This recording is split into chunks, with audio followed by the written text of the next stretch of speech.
Hello, everybody. Dear ladies and gentlemen, my dear colleagues, I would like to welcome you all to the public conference, Why Biennial, Why Associate? The conference is organized by the Berlin Biennial for Contemporary Art and takes part on the occasion of the inauguration and the first General Assembly of the International Biennial Association. Why Biennial, Why Associate? The conference is hosted and generously supported by the German Federal Cultural Foundation, represented today by Kirsten Haus. A big thank you goes to the German Federal Cultural Foundation and to its directors Alexander Fahrenholz and Hortensia Völkers for not only making this event in a very short time possible, but also for contributing to the global cultural exchange of this event. With this support, we could launch a special grant to enable the participation of 26 representatives of biennials that are located in low-income countries and in emerging market and developing economies. I'm really happy to have you all here for this conference and the inauguration of the association tomorrow. The idea of creating a stronger professional alliance among the biennials all over the world was already discussed in 2000 at the first international conference Biennials in Dialogue in Kassel. This conference was initiated by the IFA, Institute for International Cultural Relations, and was followed by 4 further conferences in Frankfurt am Main in 2002, in Singapore in 2006, in Shanghai in 2008, and last February in Karlsruhe at the ZKM. Besides these conferences, several small and large-scale events highlighted and shaped the development of a new network of biennials, but some good ideas need their time to be developed. And it was only then in 2012 at the World Biennial Forum #1, Shifting Gravity, which took place in Gwangju in South Korea, where we initiated a preparatory committee, a kind of interim board comprised of delegates from 21 various biennials and triennials in order to establish an organization which we called International Biennial Association. Several meetings of this interim board took place in Sharjah, in Venice, Istanbul, and Karlsruhe, covering the structure and key objectives for the future direction of this association. And thanks to the powerful engagement and the enthusiasm of IBA's interim president, Yong-Woo Lee, its interim executive board, Bieke Oeger and Marieke van Haal, as well as all my other colleagues in this interim board, we are finally ready to take off tomorrow. Yong-Woo Lee will welcome you before the second panel of today's conference this afternoon and provide a little closer insight into the current and future work of the association. Biennials, with their very special ephemeral format, could, on the one hand, give more curatorial and artistic freedom and could exist rather outside or more or less in between institutional frameworks. On the other hand, they cannot exist totally independently and free from different interests, as we see in recent history and in current debates. To associate means not only to create a network and to share knowledge, but also to join forces. We will reflect on the special format of the biennials with today's public conference and its 2 panels, which are very much related and openly engaged to the questions why biennials, why associate. And I would like to use this opportunity to thank all speakers and contributors who accepted our invitation to take part in the conference, and I'm very, very much looking forward to the speeches, the discussions, the debates, and the questions we will hear today. A big thank you goes also to the Haus der Kulturen der Welt for having us here and for supporting this event with giving us the conference facilities, and the Gwangju Metropolitan City for their kind support provided for the IBA office in Gwangju. It is always a great pleasure to work in collaboration with Elke Aus dem Moore and the IFA Institute, as well as with the Biennial Foundation, and Marieke van Haal, who have already organized various biennial gatherings, as I have told, whole over the world. They again advised this conference with their broad experience and also organized additional funding for side events given by the German Federal Foreign Office and the Embassy of the Kingdom of the Netherlands. Last but not least, a warm thank you goes to the organizers from both, to the team of the International Biennial Association in Gwangju, and to our team at the Berlin Biennial. It was often not so easy to organize the event, the conference, in parallel to the Berlin Biennial for Contemporary Art, the 8th Berlin Biennial. I would like now to hand over the words to Marieke van Haal, who will give you a short introduction to today's program. And yes, enjoy the day and be excited. Thank you.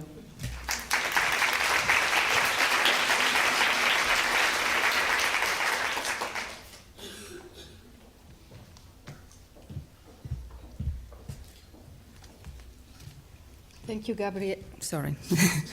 Thank you, Gabriele. You have thanked, I think, everybody, but I think the biggest thank you words should go to you for convening us all together here. That was a big work indeed. So I would like to thank you and your team, Christina Hunja, I don't know where you are, and Anke, here you are. Thank you, because I'm sure most of you colleagues have been in touch with both of you, to get here and to get it all prepared. Welcome to you all in the audience. A special welcome to you colleagues, as Gabriele said, coming from all over the world, with support from the Bundeskulturstiftung. These grants, these travel grants, we're extremely happy you are here with us. And I think it's very important that you are here with us, as of course we have very important speakers and participants on our panels here today. But each of you, you're carrying incredibly valuable and important experiences and perspectives with you here. And I'm very happy you're here with us, and I hope we all got these name tags. You have the chance to meet each other in the breaks if you haven't done so yet yesterday, and take the opportunity to exchange with each other. I'm also happy to be here in the Haus der Kulturen der Welt, or in English, House of World Cultures, because I think this gathering fits, or actually I should say, this house fits our gathering very well. Migration, globalization, encounters with different traditions and modernities have changed societies and cultures throughout the world and have created new conditions and sites for artistic production. And this is something we recognize in the biennial world extremely well. So thank you, Haus der Kulturen der Welt, for hosting us here. Now I have the task to briefly introduce the rationale of the conference today to you. As Gabriele explained, we have 2 keynote speeches and 2 panel discussions.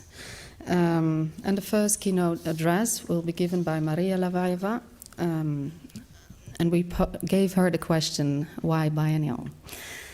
A seemingly very simple question, but I think it is not. Somehow biennials,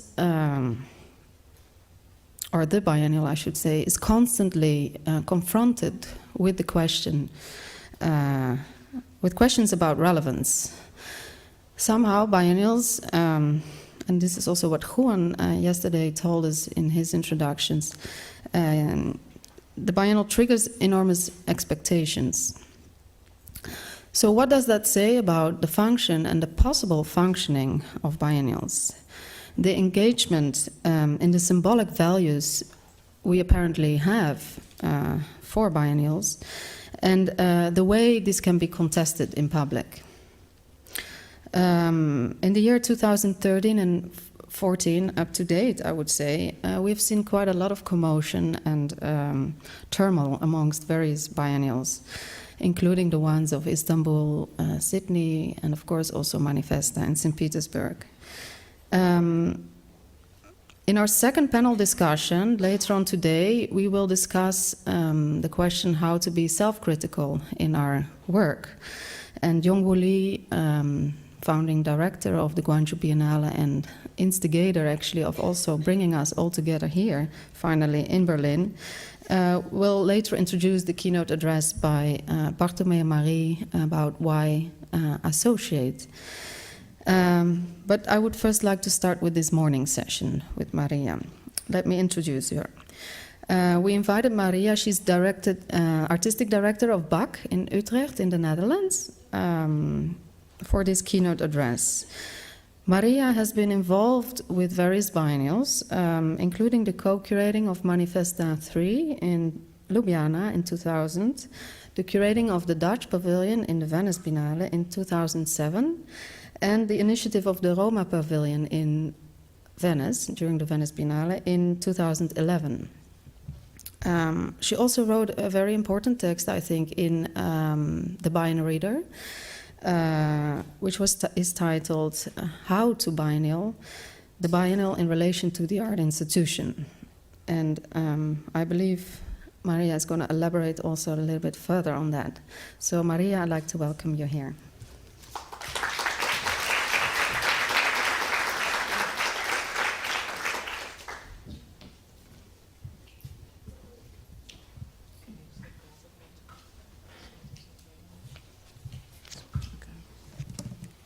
Thank you very much for introductions, very generous introductions. Good morning, everyone. Now, as standing this day before you, I feared might have been somewhat hazardous of the organizers to invite somebody like myself to open this gathering with but a handful of humble, tentative, inquiring notes that I can offer around the question, why biennial? Now, hazardous because I see myself as someone from the so-called art world who is neither a knowledgeable researcher about nor really a practitioner of biennial. And certainly, albeit regretfully, somebody without an opportunity to keep up to speed with enormous spin of biennial discourse today. Now, the last time, as Marika has already pointed out, I critically pondered on the question on the biennials was back in 2009, when the Bergen Biennial Conference invited me, or asked of me and many other speakers, to biennial or not to biennial. And indeed, back then I found myself obliged to offer to rephrase this somewhat hyperbolic instruction to something more constructive and workable at that point. And indeed, the question I wanted to pose and discuss was how to biennial. Today, of course, we are adding yet another question to that repertoire. Why biennial? A question that, while it has been asked countless times before, has continued, and perhaps necessary so, remained unanswered, if not unanswerable.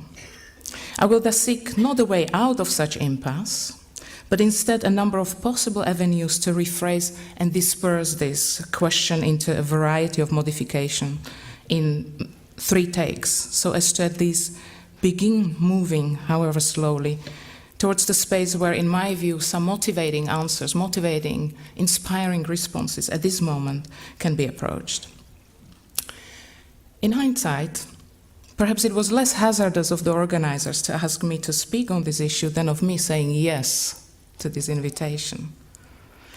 Yet, if one is to take the notion of biennialization, you see how important and difficult this word is, biennialization, as a single, even unifying tendency that characterizes contemporary art today, as writer and curator Simon Scheik told us, reflecting on it, and I quote, as a process of transformation of how art is presented and viewed as recurrent and punctual through the biennial form itself, but internationally dispersed through the biennial form and its many locations, by now covering most of the globe, unquote.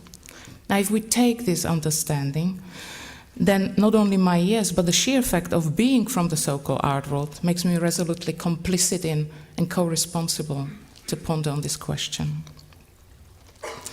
And even more so at this point in history, which seems to call for, if nothing else, an attempt at answering this crucial question differently than how we have grown accustomed to through the recurring debates on the humdrum of the contemporary biennial culture. Take one, which I titled An Interregnum.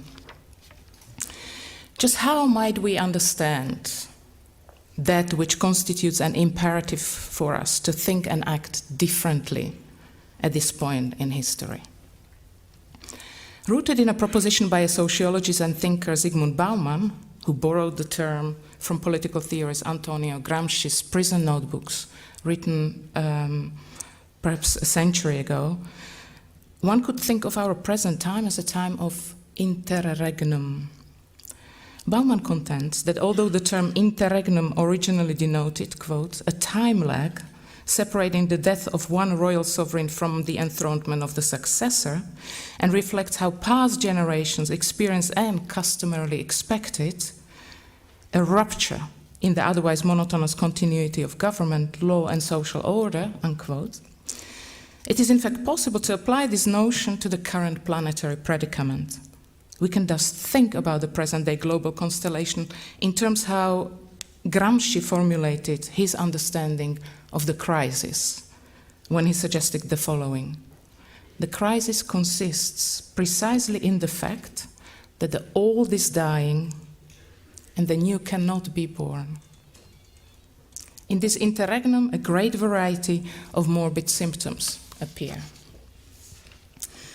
Bauman further argues that Gramsci infused the concept of interregnum with a new meaning, embracing wider spectrum of the social, political, legal order, while simultaneously reaching deeper into the social culture condition. Or rather, in taking leave from Lenin's memorable definition of the revolutionary situation as a condition in which the rulers no longer can rule, while the ruled no longer wish to be ruled, Gramsci attached the idea of interregnum to the extraordinary situations in which the extant legal frame of social order loses its grip and can hold no longer, whereas a new frame, made to the measure of newly emerged conditions, responsible for making the old frame useless, is still at the designing stage, has not yet been fully assembled, and is not strong enough to be put in this place. End quote. Now, speaking from the edge of the old that is dying, in between the no longer and the not yet, the weakening old frame at the center of this observation is very likely the one of Western modernity, the pillars of which, the notions of progress under the label of reason, critique, the nature-culture divide, and the concept of the future, have been put under unprecedented pressure by new contemporary realities, if not abandoned altogether, before having delivered on their promises. This parting from the legacy of the modern is then what, for Bauman, seems to produce the morbid symptoms from Gramsci's definition. For Bauman suggests that the arrogant set of assumptions that have driven us, and specifically us in the so-called former West, to this point, among which figures prominently the notion of risk calculus, that would supposedly bring everything that is unpredictable under control within the grow or perish neoliberal ideology, have today been replaced by a new set of dangers, unnamed, unpredictable, and inestimable, throwing us into an era of uncertainty. And while many questions are important to consider within such a constellation of the contemporary, Bauman intimates that the present is largely conditioned by our inaptitude to resolve three key issues, namely the future of migrants, the question around the endurability of the planet, and critically the challenges around what he calls institutional disparity. For our discussion, the formulation of our present in terms of interregnum, as times of acute uncertainty, already indicates a radical change in the landscape in which the biennial is now situated. This is a dramatic shift in comparison to the heyday that ideologically assisted the growth of the biennial industry. Yet let us not forget one thing. Uncertainty does not equal vulnerability or weakness. I find this extremely important. Despite its populist abuse as such, when it becomes exploited by the powers that be in order to breed fear on the ground, so that control and securitization can be tailored to our heroic rescue in return. Paradoxically, in fact, uncertainty is precisely what makes the situation in which we find ourselves tolerable. Why? Because all options, all outcomes are still possible. As we hear the agonistic voices of artists, activists, and intellectuals intensify these days, from Sydney to St. Petersburg, Istanbul to Busan, Athens, Kiev, New York, and elsewhere, the biennial itself seems to have become a vital site of such contestations, though at times it is its own politics that remains questionable. While the turmoil in each of these cases arguably has its own rationale, they nevertheless seem to share a common ground, namely in their refusal to continue assuming the function of passive accomplices to the status quo, or better yet, they state the wish to not to be ruled, as well as the clear choice to act against abuses of power.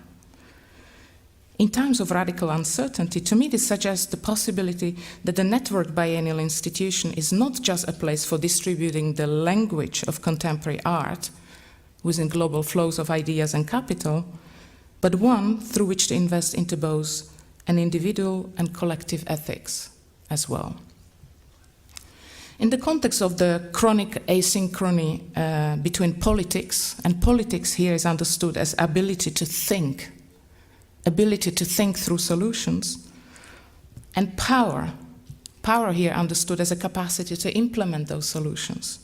So in the chronic asynchrony between politics and power, the problem of institutional disparity, which Bauman flagged as the paramount obstacle at the designing the stage of the not yet, the biennial itself must rethink its own role in the condition that confronts us with its consequences of both powerless politics and apolitical power. It is clear that the biennial is doing so, and to me, gathering like this points precisely in that direction.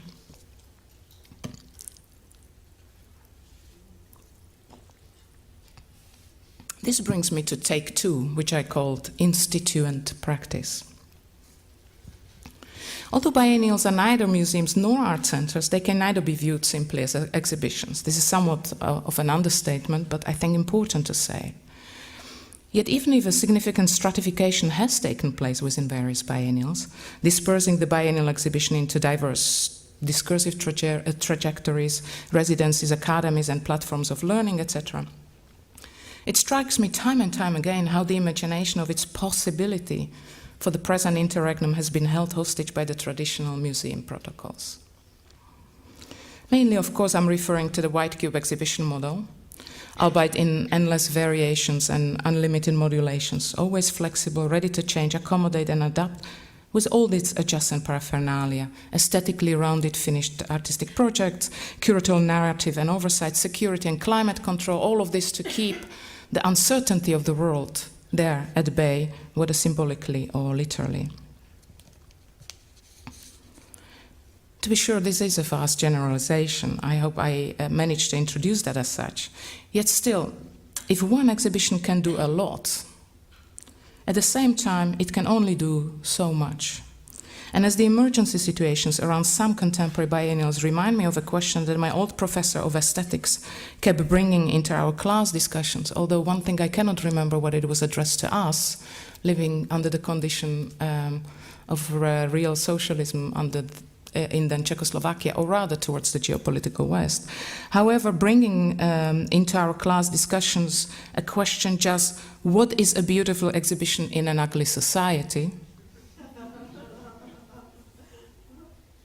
I feel we urgently need to begin untangling what is behind each such biennial project, be it exhibition or other, namely the respective institutions and their procedures of instituting and governance. This is for sure something that involves more than looking at just a sum of separate consecutive biennial iterations, as it clearly comprises what and how the institution's politics and ethos do or do not articulate and make visible, and thus what the institution allows or forbids from taking place, whether openly or clandestinely. Now, many questions are raised. For example, how do we tell one biennial from another? If we forget the city scenery, think Venice, Istanbul, or Berlin, or if we are to put aside the international reputation of the curator who temporarily lends her credential to this or that project.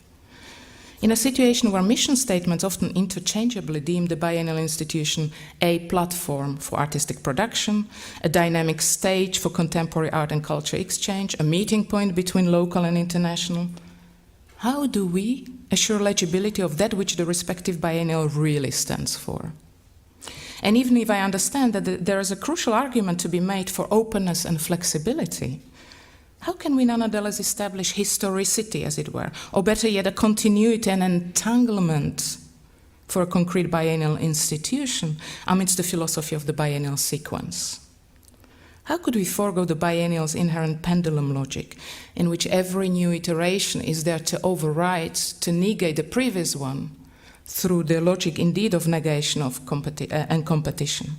And how do I identify my biennial, one I want to commit to in a long term, every time it is called to life? A biennial I want to commit to because I know from how its foundations, how its governance, how its foundations are put together, that it addresses a version of contemporaneity I hold passionately dear, and invites for contestation the uncertainties of the world that is the interregnum, neither by removing its traces, nor by putting them on display, but rather through a mode of sharing, of mutualizing the urgencies of the here and now actively towards an articulation of a new culture politics to come. But how? How could we ask of the biennial to be shaped at once and in equal measure by the properties of long-term, long duration, persistence, repetition, entanglement, and by qualities of the improvisational, the spontaneous, experimental, and the temporary? Somebody's got a call. This dilemma gestures towards a Foucauldian proposition, or a question rather: how do we want to be governed? It might be instructive to remind ourselves how, in the eponymous project by the curators Ruud Noack and Roger Burgel, the long-term trajectory was defined as one of actions upon other actions, borrowing directly from Foucault's definition or understanding of the meaning of to govern. Just how do we want to be governed? In an interview accompanying the project at MAGBA in Barcelona, Burgel suggested that, and I quote, "The logic behind the exhibition was not one of series, but rather of sequence, as it was important to bring together the subject of the exhibition, actions upon other actions, being a subject of the exhibition, and its form, which means getting rid of the usual exhibition format, to create a continuity through the sequence where you could represent what's really going on with those actions upon other actions." Unquote.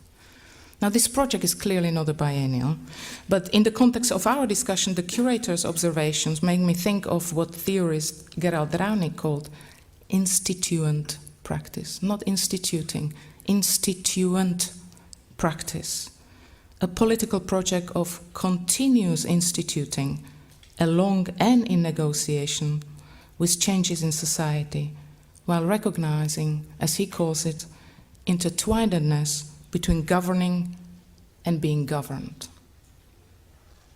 Now, without being really able to discuss this theoretical proposition in depth, I wonder whether such instituent practice in the case of the biennial wouldn't in fact mean that each time the biennial is convened, it should do so not merely on the ground of thematizing a variety of urgencies through curatorial vision and works of art, but always necessarily also on the basis of problematizing the conditions under which the biennial takes place, not as a theme, but as a mode of existence, including then the biennial's own operation, terms of production, modes of precarization within its own institution, within its own working circumstances, internal hierarchies, and flows of money. By always and necessarily engaging with both content and the conditions and mode of production, can one engage in an activation of the propositions that are really dormant in those artistic imaginaries of a better world. I would like to recall here just quickly an example of a rare yet very concrete proposition actualizing such a potential of the biennial. And many of you will remember and have seen and have enjoyed or contested in your articulations or interpretations of that. It's a project by the curatorial collective What, How, and For Whom in the context of the 2009 Istanbul Biennial, carried out under the Brechtian question in its title, What Keeps Mankind Alive?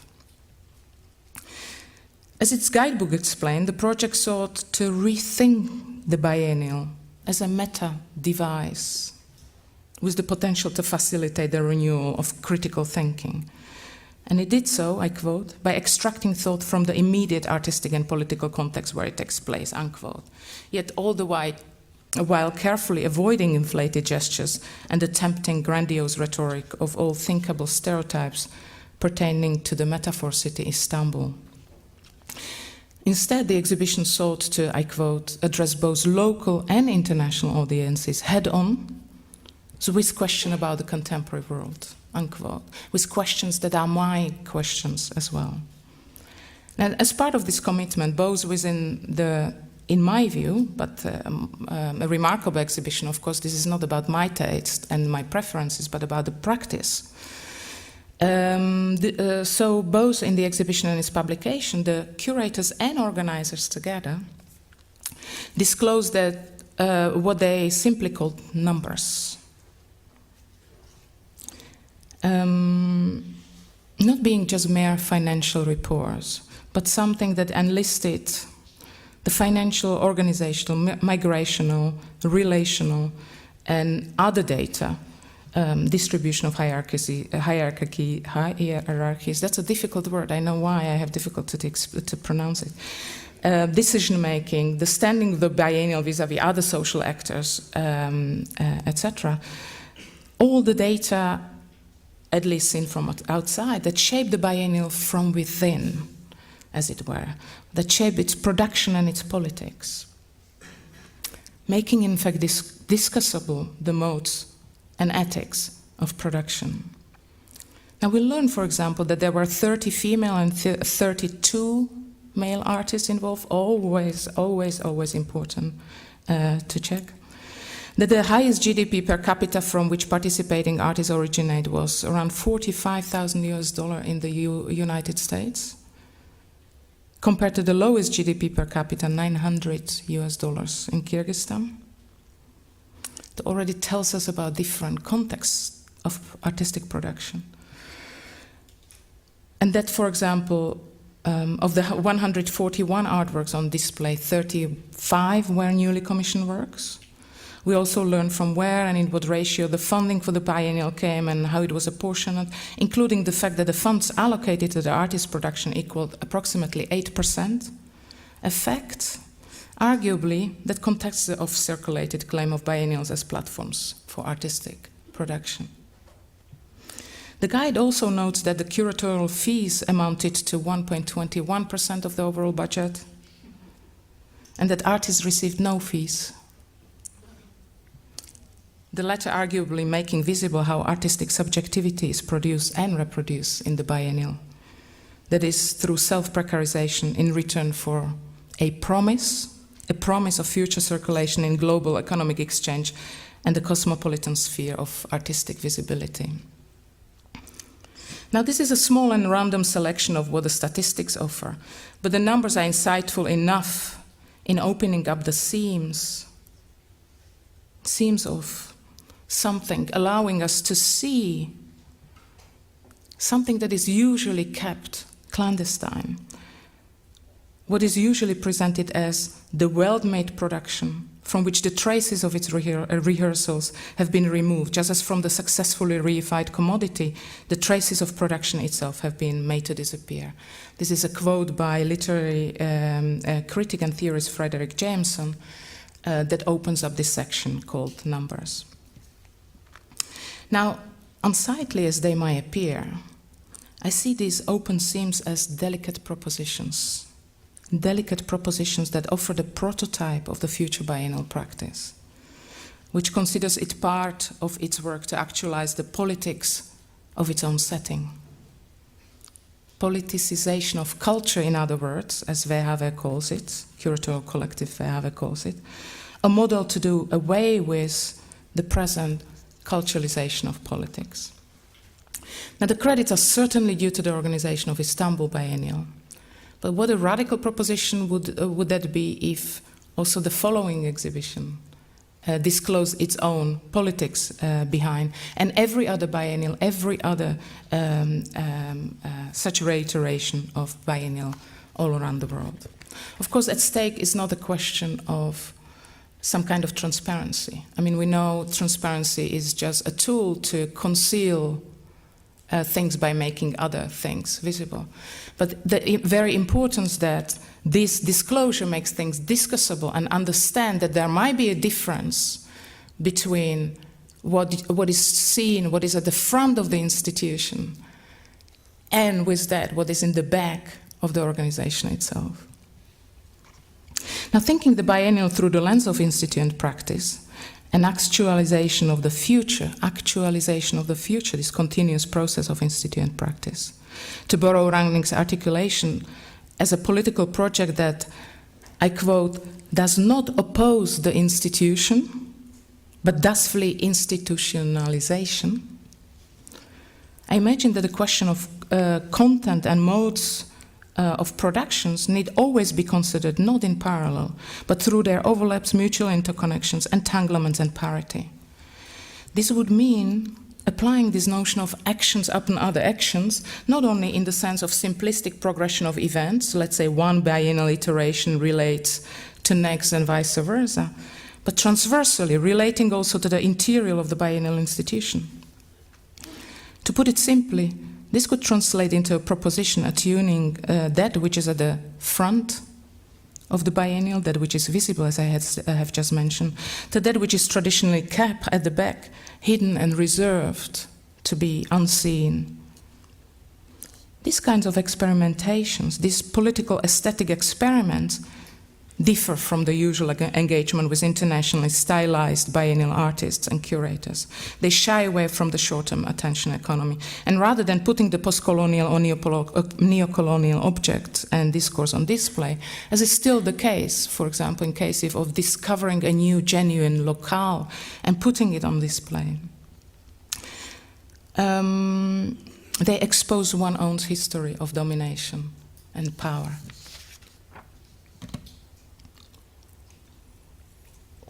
How are you doing? Are you still with me? Take 3, the last one. Future publics. Yet if such reorientations are indeed crucial to consider, they cannot, in my view, be discussed without taking into account the third axis of reorientation, the complex question of the radically changing texture of the audience, or of what I choose to term future publics. Publics both transformed by and in effect transforming the times we live in. A time, as we said, when rulers no longer can rule and the ruled no longer wish to be ruled. This is not unrelated to the phenomenon of ongoing multi-directional global class recompositioning, which has confounded our long-held assumptions by instantiating a new notion of body politics, through a show of collective resistance, which, according to theorist Judy Butler, is, I quote, clearly distorting the line between politics and aesthetics, unquote, in an attempt to contend the ills of existing forms of political and aesthetic representation. It appears thus that the assumed certainties around the questions of audience and audience management must necessarily be dismantled, together with other certainties of the past, including the artistic conventions of mere spectatorship, as well as of expert culture and of ownership. And as the former distinction between the public and private also becomes further complicated, and specifically in the case of the so-called West, they become one, as both private and public conditions are fully determined by one force, which is a market force. The concept of the public sphere we used to so confidently argue as our sphere of political agency is now distributed differently, if not melting entirely away. I suspect that here, too, we are faced with the challenge before us of developing an in-depth understanding of these complex new constellations and new solidarities that come with them, on the basis of a shared experience of precarity, social economic injustice, and among multiple other discontents we're experiencing today in the world. This is also crucially a call to engage in a radical reorientation, something already evident, through, though not without its problems, of course, in a number of biennials. Think Istanbul, for example, or Athens, just to bring two examples quickly. For neither the notion of the so-called disinterested spectatorship, nor the patronizing versions of participation, integration, audience activation, and co-option in arts event seem entirely irrelevant when facing the interpellation and weight of ever more conflict-ridden and agonistic publics plagued by chronic uncertainty. What we see instead in the interstices of competing aspirations of such versions of consumer viewership applying to either artistic autonomy or political autonomy is a renewed perspective of art or perspective on art as socialized competence.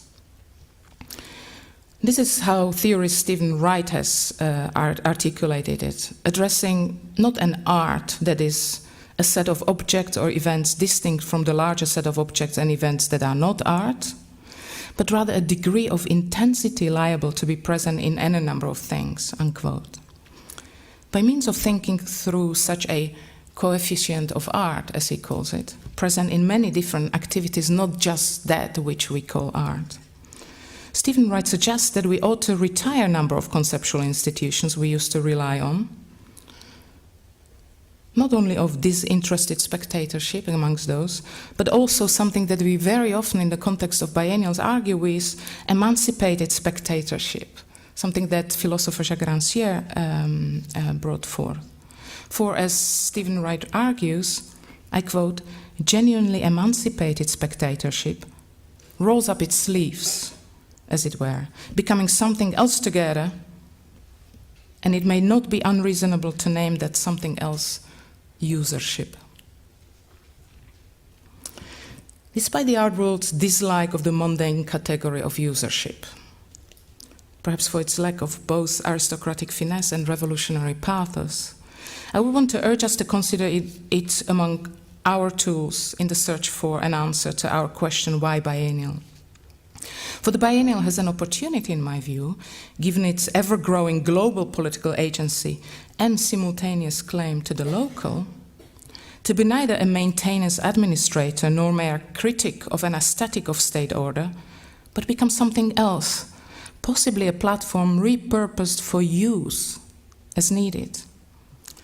I see this somehow reflected in the collective of artists, activists, and thinkers "Что делать?" What is to be done, when they write the following lines in their manifesto for the School of Engaged Art, unfolding on the periphery of the Manifesta 10 exhibition from which they withdrew. I quote, "What do we need? We need a hybrid of poetry and sociology, choreography and street activism, political economy and the sublime, art history and militant research, gender and queer experimentation with dramaturgy, the struggle for the rights of culture workers with romantic vision of art as a mission," unquote. In this, Что делать further argues, art, like authentic politics, is a common task. Now, to effectively probe the question why biennial at this point in history, when it is possible and necessary to declare both art and authentic politics common tasks, requires of us to find tools not only amongst us here in this conference room, but through pragmatic and honest reciprocity and the mutualizing of spaces, concerns, resources, material and immaterial, competencies and incompetencies with other social actors, with the streets, with the world, in the effort to shape a common course out of the current impasse. The biennial institutions seem to be amongst the best equipped for this task. Of course, if it manages to resist its dissolution into the global flows of capital. For in the context of institutional disparity,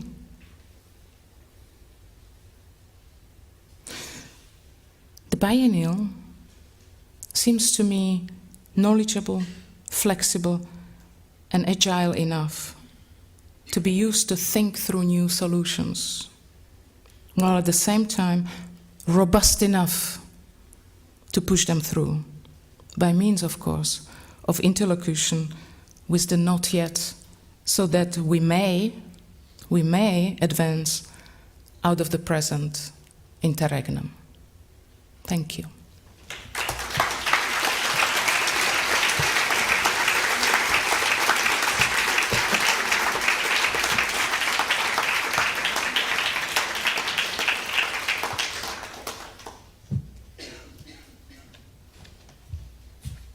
I guess questions?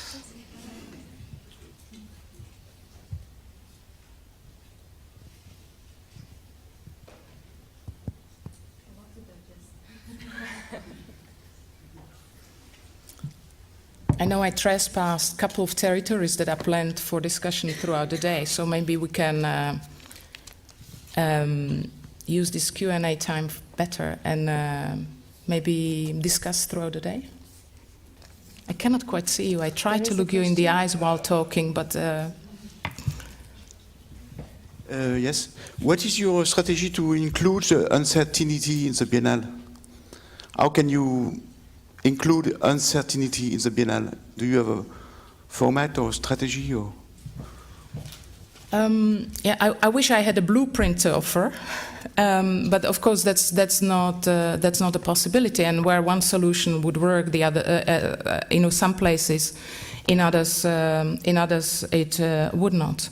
But for me, what I see, what's happening in relation to the discontent in the world, well, very often, and it became obligatory in every biennial to see a photograph of protests on the street in the exhibition, to see, we need to put limits to this representation. So for me, this is saying, oh, we know better. Here's the picture, here's the representation of that situation of uncertainty on the street. But here we seclude that world of ours away from that.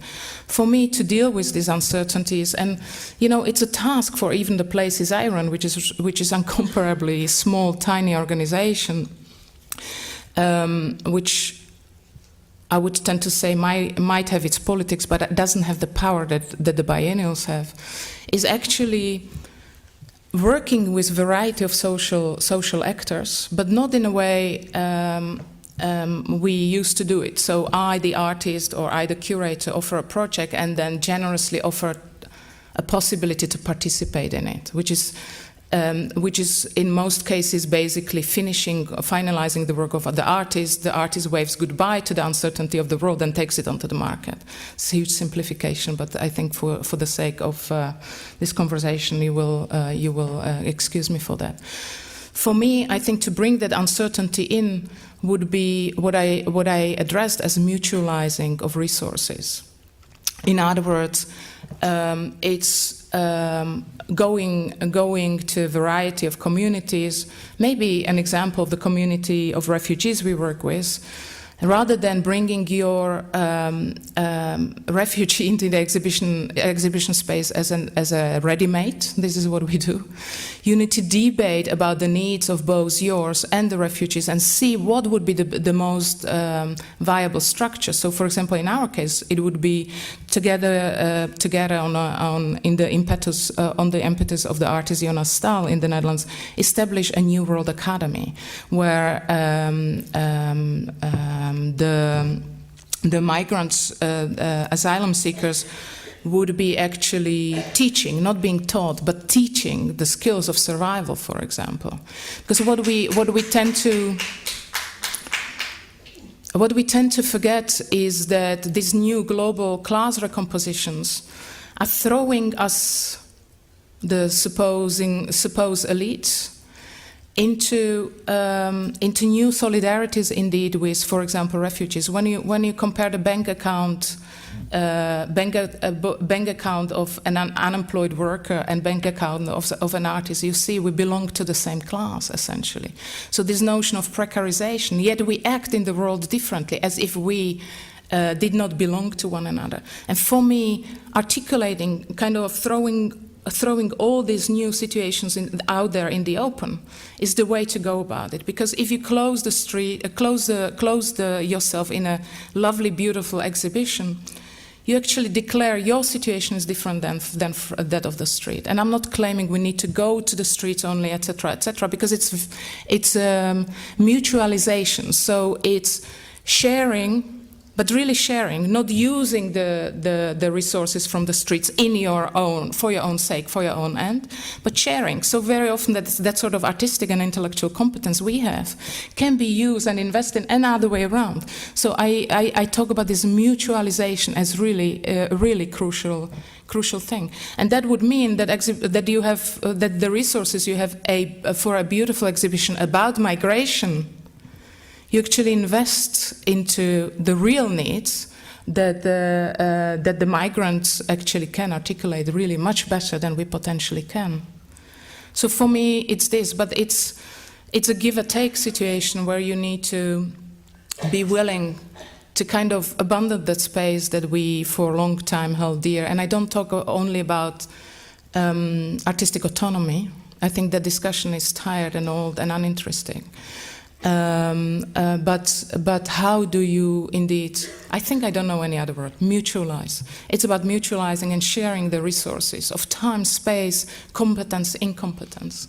And I think we could get really far if we put limits on the representation the way we do of the discontents in the world, and try to realize our own stake in it, both as those who hold and abuse power, as those who actually do have power, and do have power that can be invested really well.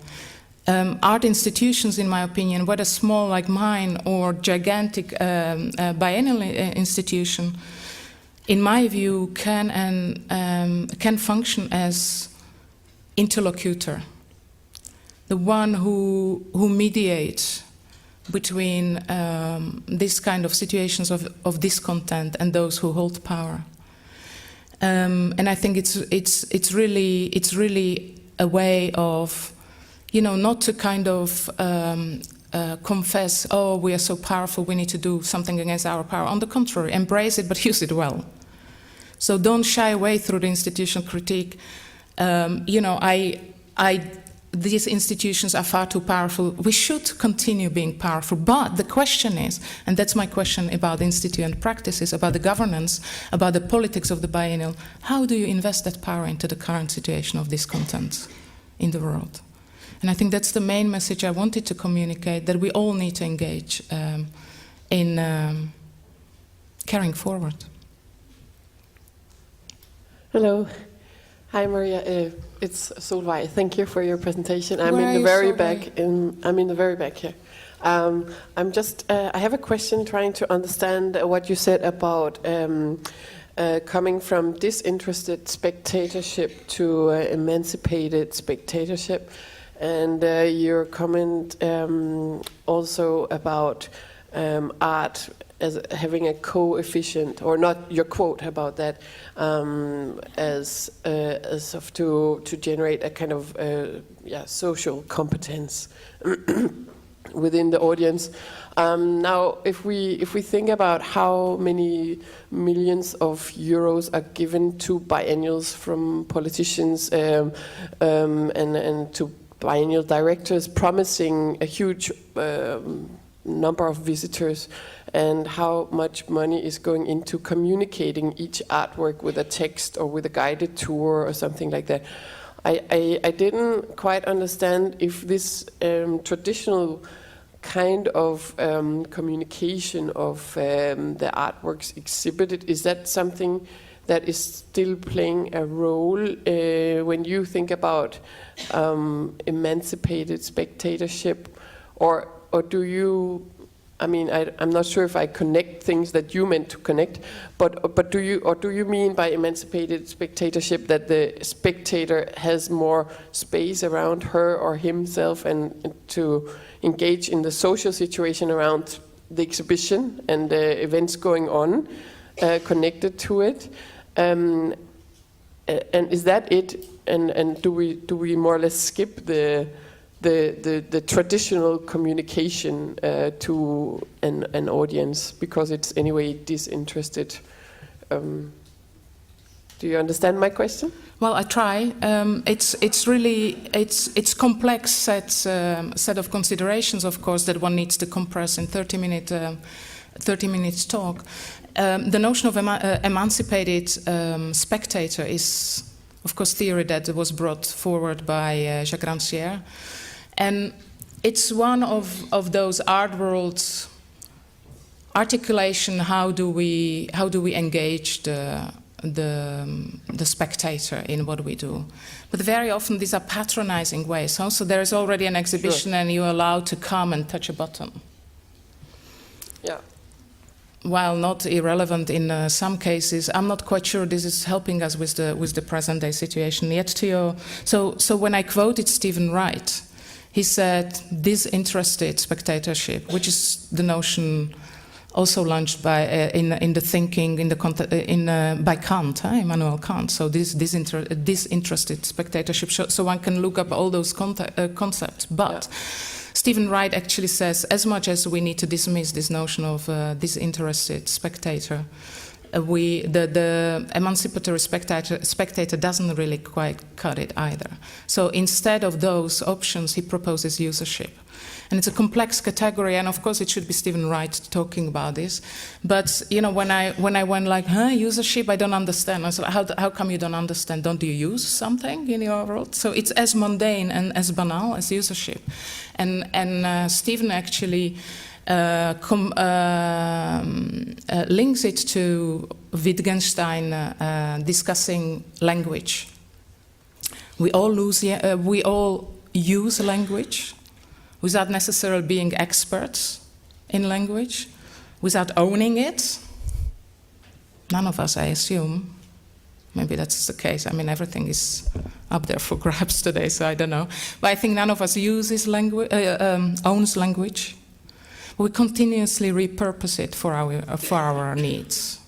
So this very, very notion of usership, and usership is a category of creating, as I understand it, of a subjectivity, political subjectivity that's kind of accelerated in the last 20 years, in the last 2 decades.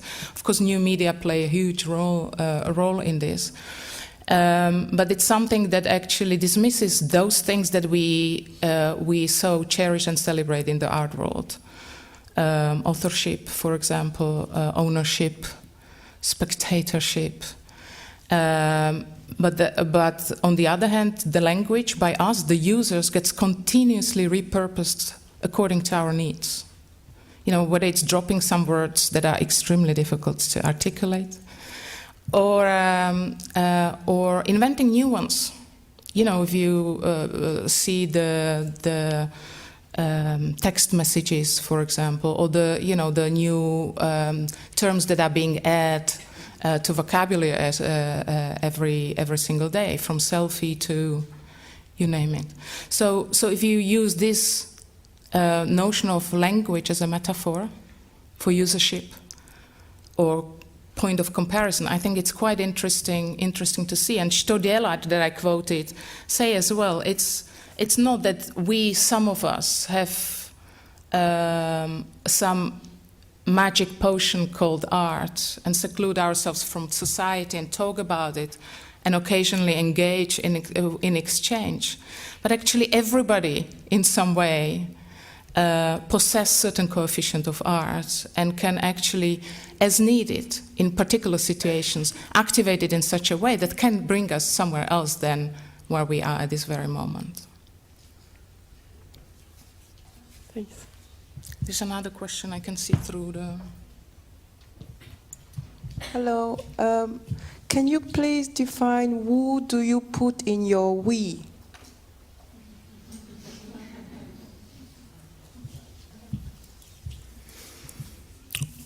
Yeah, that's a question that comes in every conference, unfortunately or fortunately. I think it's right. It's arguably, from a philosophical perspective, something no one can really define. However, I think at this moment of history, which moment of history? I can be called on that one as well. But I think the we is articulated differently, because one could really almost claim that given the condition of crisis, not as economic crisis, the notion of economic crisis is selective phenomenon. Some are hit more than others, and some are not hit at all. Some benefit from financial crisis. But if you define the notion of interregnum, or if you accept the notion of interregnum from Gramsci and Zygmunt Bauman and other thinkers, for example, George Agamben uses the term in a very similar way, articulating a rupture, then the we is really all-encompassing, because there is no escape from this dramatic shift of changes. But it might be that in different parts of the lecture I refer to we as us here in the room. So I'm fully aware of the difficulty of it, and actively worked with this specifically regarding the project with Roma, Sinti travelers, Gypsy community, specifically in Europe, having published just recently a book called We Roma.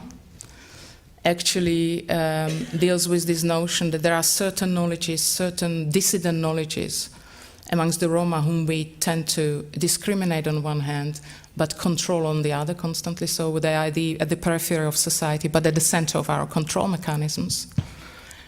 How about we realize the commonalities amongst us? So I do use and abuse as needed the notion of we, as I think it befits. And it's a radical pragmatism, you can call it, but probably the notion of usership is that sort of radical pragmatism. Use it as it befits particular situation.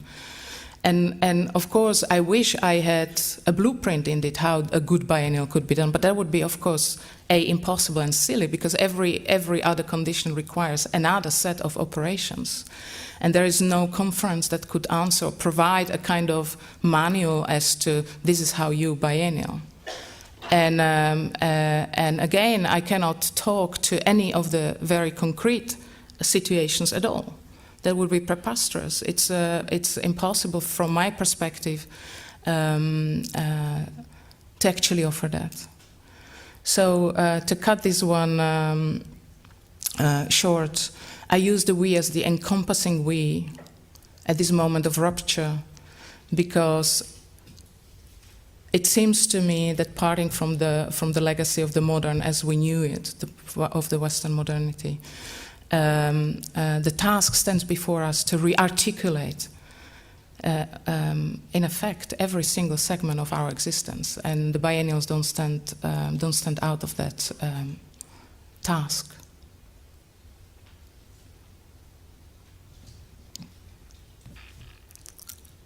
There's a question there, one more. I don't know what that. One more question, and then we wanted to have a small coffee break, just to be in time also with the next panel. Okay.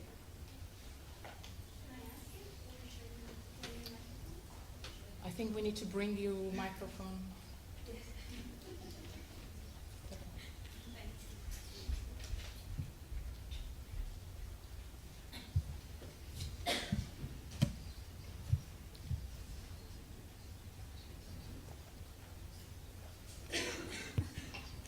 Thank you. I was just curious. My background is very different probably than many people in the room, but I work in gender and development, and the notion of political structures and what you were talking about was very interesting to me. That's my area. and especially around governance and how we're governed and those kinds of questions. That's what I look at a lot.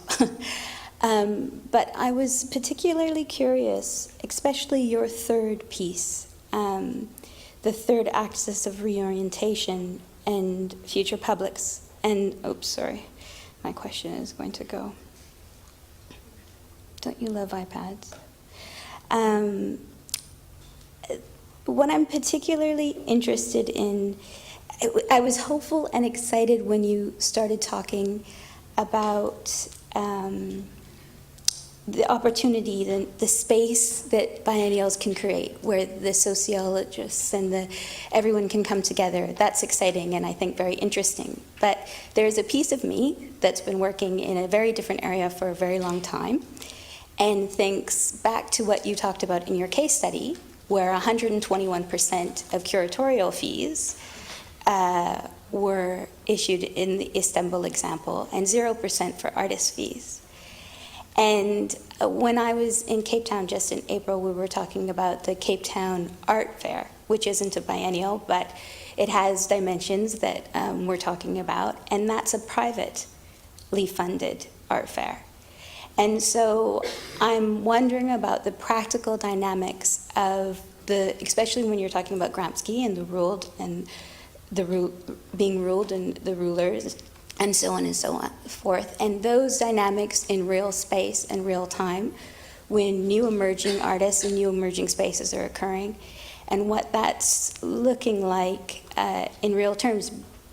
Because from the power dynamics that I'm seeing, I think what you're talking about is very exciting, but in a globalized world as we're living it, I have real questions as to know how this is possible when the government of Germany and the government and the Netherlands aren't funding a huge biennial process like this, and what that really looks like, and where is that space, and what does it really look like, and how is it really possible?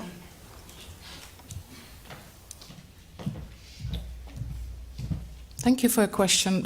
Just to correct, it was 1.21% for the curators, and for me it was not important to say, look, they got paid, look, they didn't get paid, but to actually show that how we essentially exploit cultural labor ourselves, while in the exhibition we talk about how we exploit it.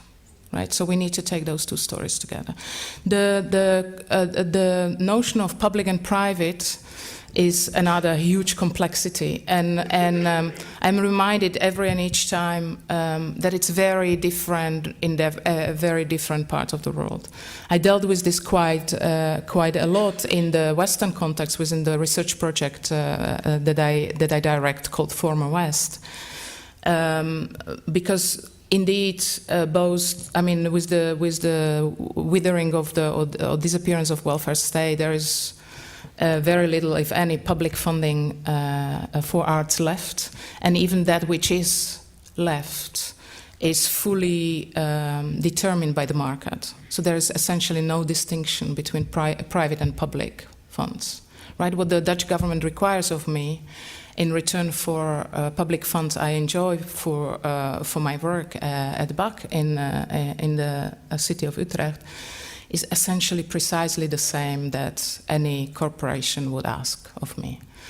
But in the context of the Former West, it's extraordinarily interesting to see the new practices of commoning, the practices of the common, which are quite fascinating possibility to explore. But of course, the class recompositions are very different all around the world. So while we are mourning in the so-called West the disappearance of middle class, being our main audience, actually in other parts of the world you see the century of middle class. So one cannot generalize this in some way. More, what I wanted to offer rather than a blueprint was a couple of tools for thinking. And one of those is, for example, realize your own politics and how you do it. And do you pay, do you not pay the artists who actually deliver that on which you yourself capitalize? And it's extremely difficult. It's extremely in the case of small institutions as well. But I think when we realize this, when we uncover these problems within our own organizations, within our own institutions, there's a step-by-step that's already potentiating that possibility of actualizing this thing. Also, when you discover the internal structure within your organization, also I was quite shocked looking at mine. My own running, always thinking running it really properly and honestly and stuff like that. But for example, when you start looking at the income, for example, or the level of stress when you see it, like what relation is there between what immense relation there is between a completely stressed director constantly traveled from one conference and biennial to another, and somebody who is sitting at your desk as a complete precarious worker, who is completely stressed by his or her incapacity to provide for the family or something like that. When you see it, when you make such a chart of your own organization, or the unpaid workers, unpaid interns, for example, when you make this kind of transversal connections within your own organization, a new world appears before you, because you realize, I'm blah-blahing about not exploiting cultural labor, and I'm doing it at home myself. How and what needs to be done in order to change it so that I connect my own politics with my own power, essentially. And I think the biennials, as I said, have this capacity to be flexible and adapt, and they are strong in order to kind of perhaps even pioneer this sort of change. And I think we can. Sorry, was that the actual question? Because how I understood the question, it was more, where does the money come from? The money comes from institutions. How flexible are institutions? Can everybody hear me? No, not really. Sorry, acoustics is tough. I apologize. Hi there, everybody.